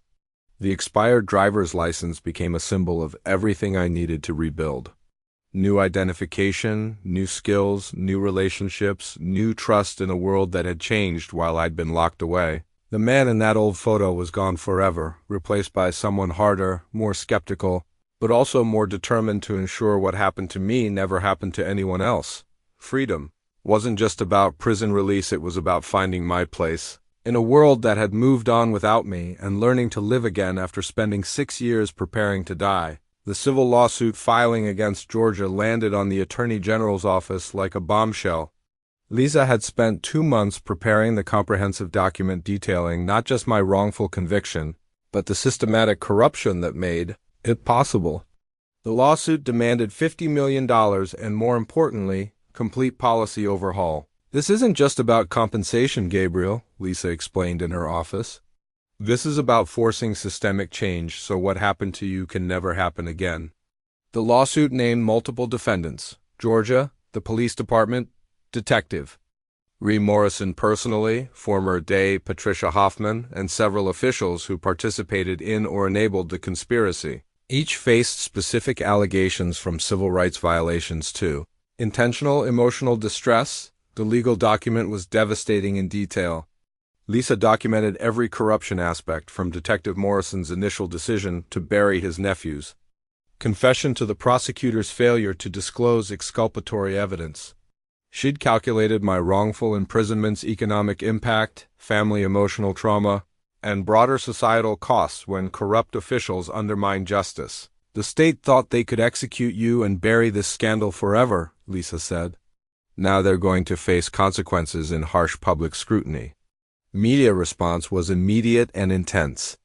National outlets picked up the story, and legal experts called it one of the most egregious police corruption cases in recent memory. The fact that I'd spent 6 years on death row while the real killer walked free, protected by his detective uncle, captured public attention. CNN, NBC, and CBS ran feature segments. Making a Murderer announced they were considering a special episode about wrongful convictions featuring my story. True crime podcasts devoted entire seasons to dissecting the corruption that nearly cost my life, but the most significant Development came when other families began coming forward with stories of potential wrongful convictions involving Detective Morrison. Lisa's office was flooded with calls from people believing their loved ones had been framed by the same corrupt detective. We've identified at least 6 other cases where Detective Morrison was lead investigator and evidence was questionable, Lisa told me. This wasn't isolated, Gabriel. This was a pattern spanning Morrison's entire career. The revelation that Detective Morrison had potentially framed multiple innocent people created a political firestorm. The governor ordered comprehensive review of all cases Morrison worked during his 20-year career.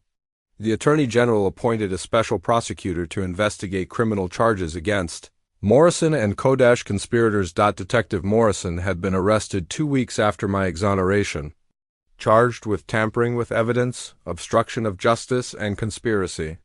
His pension was suspended, and he faced spending the rest of his life in prison, ironic given he'd tried to have me executed for his nephew's crime. Morrison claims he was protecting his family, Lisa said with disgust. He's portraying himself as a tragic figure who made bad choices out of love. But protecting your family doesn't justify framing an innocent man for murder. Tommy Morrison, who perjured himself during my trial, had also been arrested and charged with multiple felonies. Unlike his uncle, Tommy seemed genuinely remorseful. Through his attorney, he'd issued a public apology and offered to testify against Detective Morrison for a reduced sentence. Derek Morrison, the actual killer, had accepted a plea deal in exchange for cooperation against his uncle. He'd been sentenced to life without parole, the same sentence I would have preferred to the death penalty I'd received for his crime. Political ramifications extended beyond individuals directly involved. The DA's office faced calls for complete leadership change. The police chief announced resignation, claiming he wanted to allow fresh leadership to address challenges. The mayor appointed a citizens' review board to examine police practices and recommend reforms.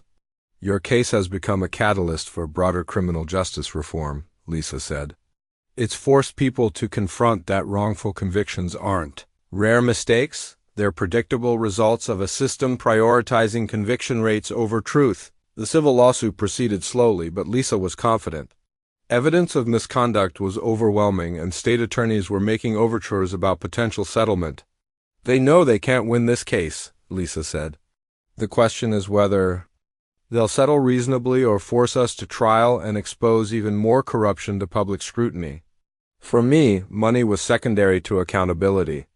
I wanted everyone who participated in framing me to face consequences. I wanted policies changed, so future Detective Morrisons couldn't bury evidence to protect families. I wanted the system that tried to kill me to acknowledge failures and commit to doing better.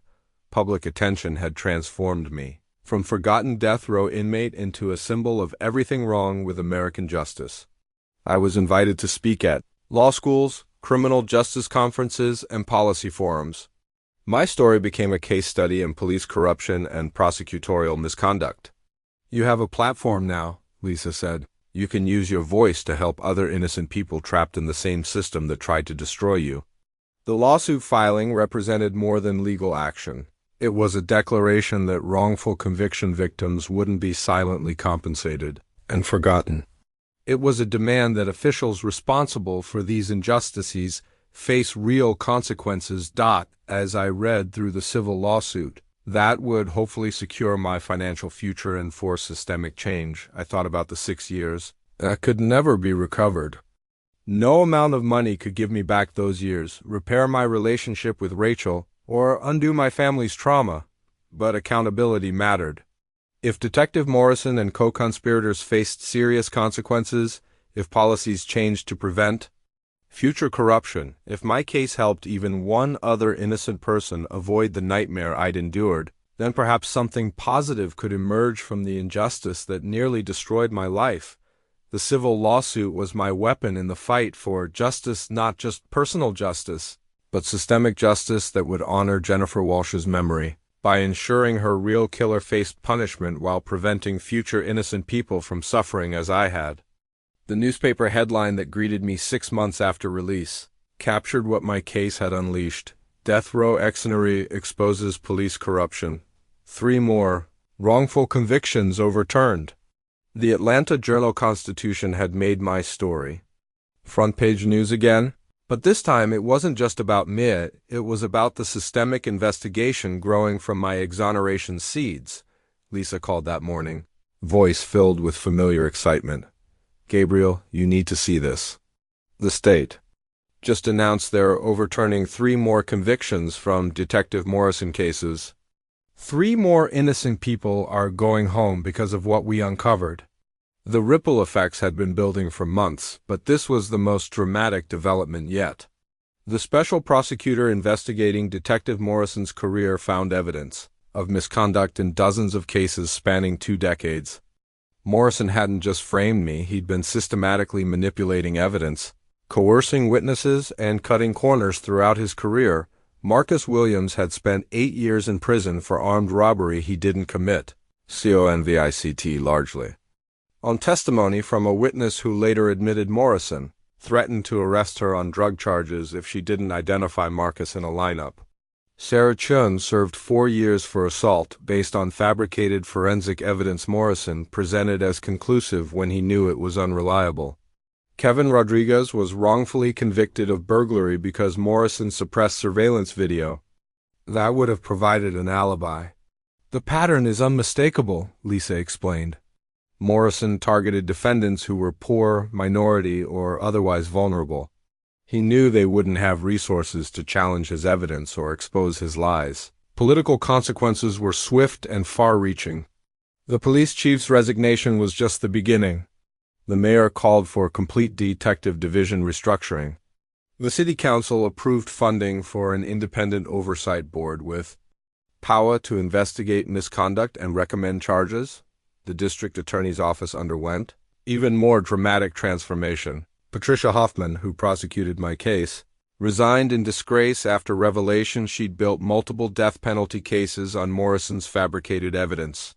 Her replacement, Jennifer Martinez, implemented new policies requiring independent evidence, verification, and mandatory disclosure of witness deals.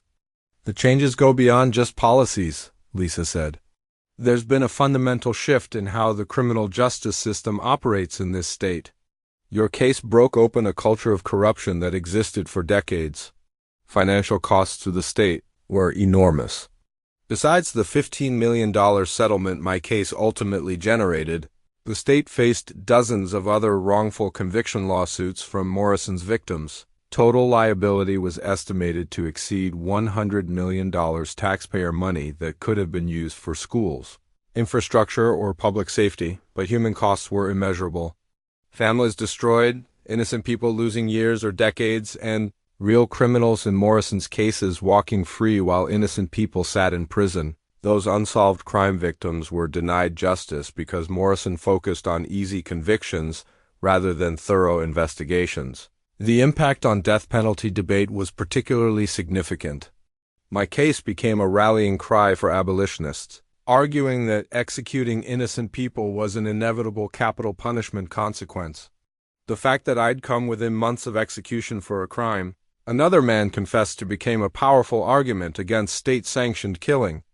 Your case has probably done more to advance death penalty abolition than any legal argument ever could, said Professor David Thompson, an Emory University criminal justice expert. It's impossible to argue the system is infallible when an innocent man spent 6 years on death row while the real killer walked free, protected by a corrupt detective. Media attention was intense but largely positive. True crime documentaries, news specials, and investigative reports brought national attention to police corruption and prosecutorial misconduct problems. My story became a case study in law schools and criminal justice programs nationwide. But attention brought unexpected challenges. I received hundreds of letters from other wrongfully convicted people begging for help. Families of death row inmates reached out, hoping I could somehow help their loved ones. The weight of all that suffering and desperation was overwhelming. I can't save everyone, I told Lisa during one conversation about constant requests for help, but I feel guilty when I can't respond to every letter or investigate every case. You're already doing more than anyone could expect, Lisa replied. Your case created momentum for systemic change. You don't have to personally solve every wrongful conviction in America. Changes weren't limited to criminal justice. My case sparked broader discussions about government accountability, law enforcement oversight, and civil rights protection. University researchers began studying my case as an example of how corruption spreads through institutions and how it can be exposed and addressed. The Georgia legislature passed new laws requiring video recording of all police interrogations, mandatory DNA testing in capital cases, and creating a statewide conviction review unit to investigate innocence claims. Other states began considering similar reforms, using my case as evidence of stronger wrongful conviction protections. Jennifer Walsh's family became unlikely allies in criminal justice reform fights. Her mother, Carol Walsh, issued a public statement supporting reforms growing from my case. Our daughter deserved justice, she'd said. But justice means convicting the right person, not just convicting someone. Gabriel Reed suffered terribly for a crime he didn't commit, and the real killer was protected by corrupt police officers. That's not justice, that's a betrayal of everything our legal system should represent.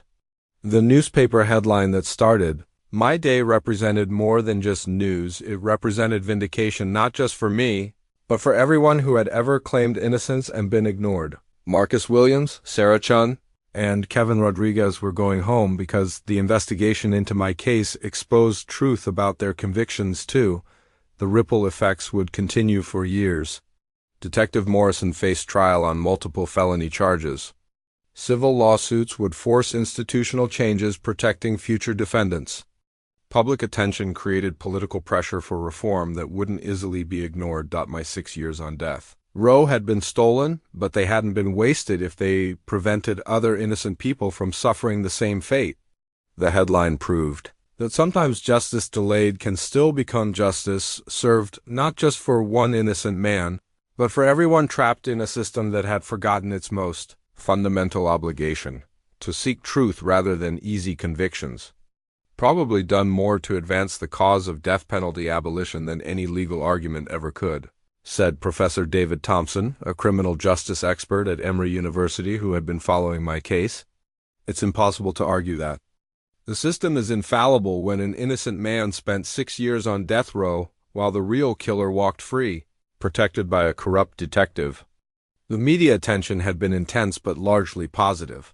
True crime documentaries, news specials, and investigative reports had brought national attention to the problems of police corruption and prosecutorial misconduct. My story had become a case study in law schools and criminal justice programs across the country, but the attention had also brought unexpected challenges. I received hundreds of letters from other wrongfully convicted people begging for help with their cases. Families of death row inmates reached out, hoping I could somehow help their loved ones. The weight of all that suffering and desperation was overwhelming.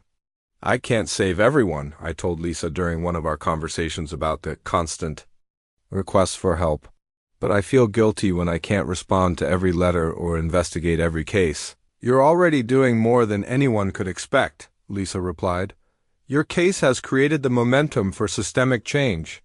You don't have to personally solve every wrongful conviction in America. The changes weren't limited to criminal justice. My case had sparked broader discussions about accountability in government, the need for oversight of law enforcement, and the importance of protecting civil rights. University researchers had begun studying my case as an example of how corruption spreads through institutions and how it can be exposed and addressed. The Georgia legislature had passed new laws requiring video recording of all police interrogations, mandatory DNA testing in capital cases, and the creation of a statewide conviction review unit to investigate claims of innocence. Other states had begun considering similar reforms, using my case as evidence of the need for stronger protections against wrongful convictions. Jennifer Walsh's family had become unlikely allies in the fight for criminal justice reform. Her mother, Carol Walsh, had issued a public statement supporting the reforms that grew out of my case. Our daughter deserved justice, she'd said. But justice means convicting the right person, not just convicting someone. Gabriel Reed suffered terribly for a crime he didn't commit, and the real killer was protected by corrupt police officers. That's not justice, that's a betrayal of everything our legal system should represent. The newspaper headline that had started my day represented more than just news. It represented vindication, not just for me, but for everyone who had ever claimed innocence and been ignored. Marcus Williams, Sarah Chun, and Kevin Rodriguez were going home to their families because the investigation into my case had exposed the truth about their convictions too. As I sat in my apartment that evening, reading the newspaper coverage of the latest exonerations, I felt a complex mixture of emotions. I was grateful that other innocent people were being freed, but I was angry that it had taken my near execution to expose corruption that had been hiding in plain sight for decades. The ripple effects of my case would continue for years to come. Detective Morrison was facing trial on multiple felony charges. The civil lawsuits would force institutional changes that would protect future defendants. The public attention had created political pressure for reform that wouldn't easily be ignored. My 6 years on death row had been stolen from me, but they hadn't been wasted if they prevented other innocent people from suffering the same fate. The headline in that morning's newspaper proved that sometimes justice delayed can still become justice served, not just for one innocent man, but for everyone trapped in a system that had forgotten its most fundamental obligation, to seek truth. Rather than easy convictions, the therapy session notes from Dr. Elena Vasquez became a roadmap for my healing journey in the months following exoneration. Each weekly session was documented in her careful handwriting, tracking my progress from raw anger and trauma of my first appointment to gradual acceptance and growth that followed. Week 12, Gabriel expressing less survivor's guilt today, beginning to accept that his suffering, while unjust, has created positive change for others. Still struggling with trust issues regarding authority figures. Dr. Vasquez specialized in treating trauma survivors, particularly those who experienced prolonged injustice or institutional betrayal. She understood my wounds went deeper than simple anger about wrongful conviction. They involved fundamental shattering of faith in justice, fairness, and basic world decency. Trauma from institutional betrayal is particularly complex, she explained. During early sessions, when systems designed to protect you instead try to destroy you, it damages your ability to trust not just institutions, but your own judgment about what's real and safe. The nightmares were initially worst. I'd wake screaming, convinced I was back on death row, that my exoneration was a dream and execution was scheduled for morning. Anxiety attacks left me gasping, heart racing with terror of a man who'd lived too long under state-sanctioned death's shadow. Week 8, Gabriel experiencing fewer panic attacks this week. Sleep improving gradually. We discussed his hypervigilance in public spaces and strategies for managing crowds and unexpected noises. Dr. Vasquez helped me understand my reactions were normal responses to abnormal circumstances. She taught breathing techniques to manage anxiety, grounding exercises to stay present when memories threatened to overwhelm, and cognitive strategies to challenge negative thoughts whispering I was somehow responsible for what happened. The anger was perhaps most difficult to process. I was furious at Detective Morris and prosecutors who railroaded me. Appeals courts that dismissed my claims, a system that tried to execute me for another man's crime.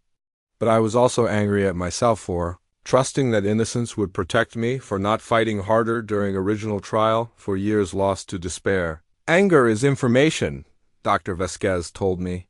It's telling you injustice occurred, boundaries were violated, you were harmed. The goal isn't eliminating anger, it's transforming it into something constructive. Forgiveness was a concept we returned to repeatedly. Not forgiveness for people who wronged me. Dr. Vasquez was clear forgiveness had to be earned and I had no obligation to forgive unrepentant criminals, but forgiveness for myself, for choices I'd made, for the person I'd become. During incarceration, week 18, breakthrough session today. Gabriel able to discuss his time on death row without dissociating. Express compassion for the young man he was when arrested, acknowledging he did nothing wrong and his trust in the system was appropriate for someone his age. Rebuilding relationships was gradual and painful. Rachel had reached out after my exoneration, sending a letter expressing joy at my vindication and regret for my suffering. We met for coffee 6 months after release, a strange, bittersweet conversation between two people who'd once planned a future together, but were now essentially strangers. "I thought about you every day," she told me, tears in her eyes. "I wanted to wait for you, but I was so young and everyone said you were guilty. I'm sorry I doubted you." I wasn't angry at Rachel. She'd been 23, faced with choosing between her own life and loyalty to someone the entire legal system branded a killer. Her decision to move on was rational and self-preserving. But seeing her older now, a mother, living the life we might have shared, reminded me of everything corruption had cost. Week 22. Gabriel processing grief for the life he lost. Not just time in prison, but relationships, opportunities, and experiences that were stolen. Discussing the difference between acceptance and resignation. My family relationship required careful rebuilding too. We all carried scars: my parents' health problems, Mike's financial sacrifices, stress that nearly destroyed his marriage. We had to learn being together without my impending execution specter hanging over every conversation. Family dinners were initially difficult. We'd sit around the table, everyone thinking about years I wasn't there, the empty chair representing my absence, conversations that centered on appeals and legal strategies instead of normal family topics. But gradually we created new traditions and new ways of being together. Week 28. Gabriel's family relationship stabilizing. He's learning to accept their love without feeling guilty about the pain his situation caused them. Understanding that they chose to fight for him, and their suffering was caused by the system that framed him, not by his existence. The most difficult relationship to repair was with myself. 6 years on death row had changed me beyond obvious trauma. I'd developed survival mechanisms, emotional walls, and coping strategies that served me in prison but were maladaptive in the free world. Learning to trust my judgment again, to believe I deserved happiness and peace, required constant work. Week 35. Gabriel making significant progress in self-compassion. Beginning to see himself as a survivor rather than just a victim. Discussing post-traumatic growth and ways his experience has given him unique insights and strengths. Dr. Vasquez introduced me to post-traumatic growth, the idea that trauma, while devastating, can also lead to positive changes in perspective, relationships, and life purpose. She helped me see that my experience, horrible as it was, had given me deep understanding of injustice and powerful motivation to fight for others. "You've survived something that would have destroyed many people," she told me. That survival required tremendous strength, resilience, and courage. Those qualities didn't disappear when you were exonerated. They're part of who you are now. Therapy sessions became a safe space where I could process not just wrongful conviction trauma, but complicated emotions of being exonerated, guilt I felt about being one of the lucky ones who got out, pressure I felt to represent all wrongfully convicted people perfectly, the struggle to find meaning in suffering that should never have occurred. Week 40. Gabriel expressing more optimism about the future. Discussing his desire to help other wrongfully convicted individuals and his growing sense of purpose. Still processing anger, but it's becoming more focused and productive. The notes told the story of a man slowly healing from institutional trauma, learning to trust again, and finding ways to transform suffering into purpose. Each session built on the last, creating a foundation for a life that honored both the pain I'd endured and strength I'd discovered in surviving it. Therapy wasn't about erasing the past or pretending injustice hadn't occurred. It was about learning to carry that experience without being crushed by it, to remember without being consumed by rage, and to move forward without forgetting the lessons my ordeal taught about freedom's preciousness and fighting for justice's importance. As I read Dr. Vasquez's notes during our final session, I saw healing's arc mapped out, from a broken man consumed by trauma to someone who'd found peace with his past and purpose for his future. The Innocence Project volunteer badge I clipped to my shirt each morning had become more than identification. It was a symbol of transformation, representing my journey from death row inmate to advocate for the wrongfully convicted.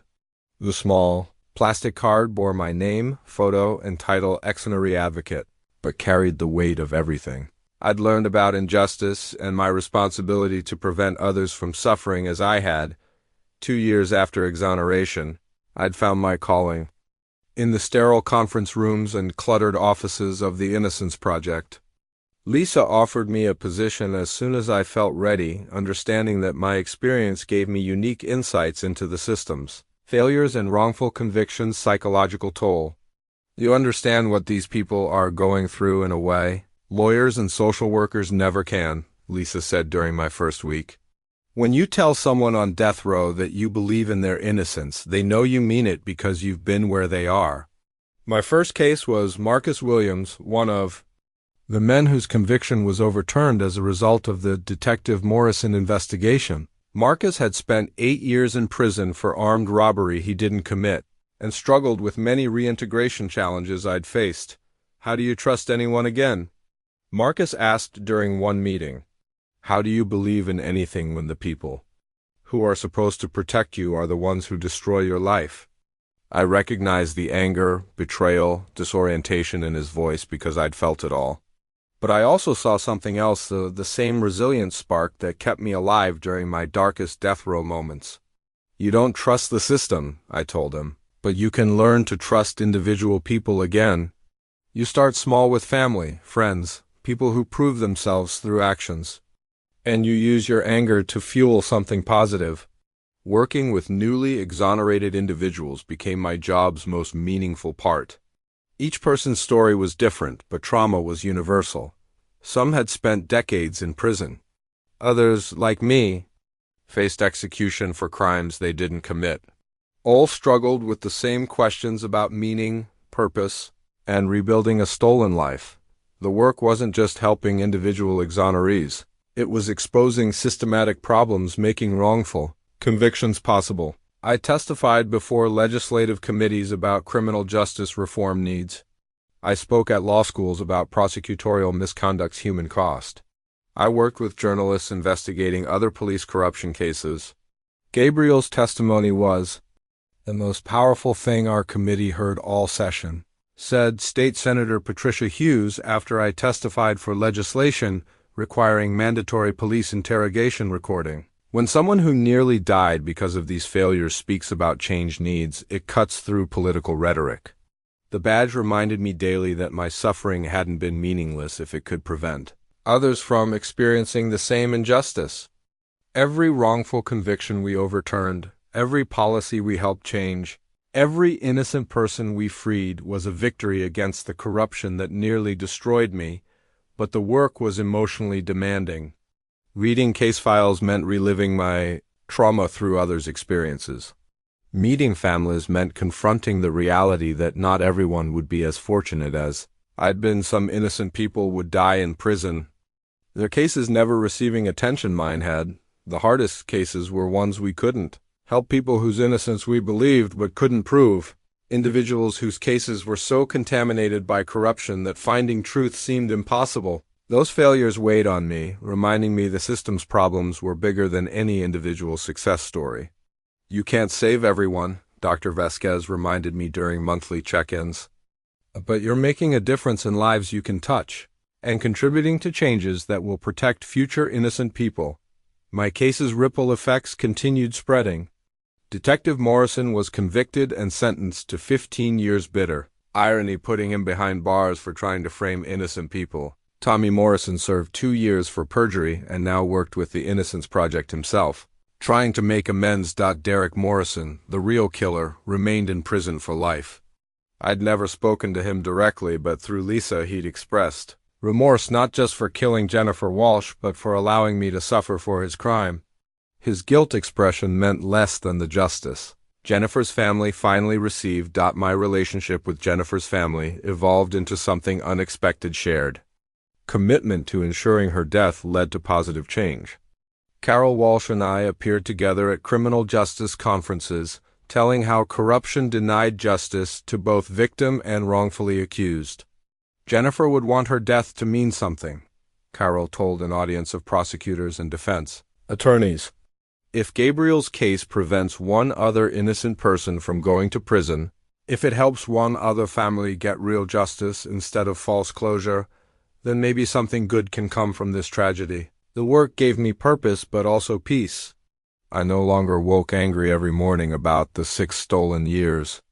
Instead, I woke focused on the day's work cases to review, clients to meet, systemic changes to advocate for. The badge represented more than my job title, it represented redemption. Not just for me, but for a system that failed so catastrophically it nearly executed an innocent man.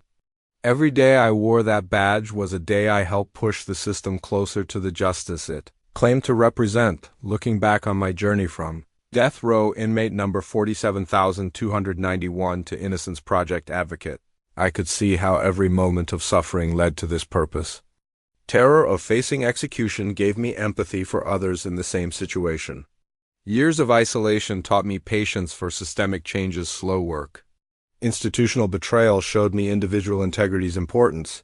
If you've ever felt powerless against an unjust system, know this: truth has a power corruption cannot ultimately overcome. It may take years, require tremendous sacrifice, but justice delayed is not always justice denied. Sometimes it's justice that arrives exactly when needed most, not just for one innocent person, but for everyone who comes after. The Innocence Project volunteer badge I wear each day is more than identification. It's a promise that the system that tried to kill me will be transformed into one protecting the innocent and seeking truth above all else. That's not just my new purpose, it's my tribute to everyone suffering in injustice's shadow, and my commitment to ensuring their suffering is not in vain.